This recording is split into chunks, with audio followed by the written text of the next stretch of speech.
আর একটা জান্নাত হলো রূপার, বলেন না সুবহানাল্লাহ। দেখেন এক ভরি সোনার দাম কত, আর আল্লাহ তাআলা এমন জান্নাত দান করবেন, দুটি জান্নাত এমন দিবেন যার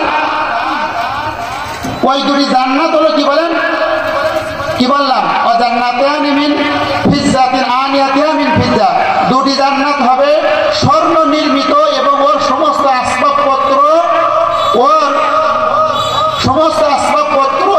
স্বর্ণর হবে, বলেন না সুবহানাল্লাহ। তাহলে এর দ্বারা কি বললেন, সেই জান্নাতটাই হবে সোনার এবং ওর যত আসবাবপত্র, ওর যত জিনিস সব সোনার হবে। তাহলে সেই জান্নাতের কত মূল্য, বলেন না সুবহানাল্লাহ। আল্লাহ রাব্বুল আলামিন বলেন, ওয়ালাকুম ফিহা মা তাশতাহি আনফুসুকুম ওয়ালাকুম ফিহা মা তাদদাউন। তো যাই হোক, আজানের সময়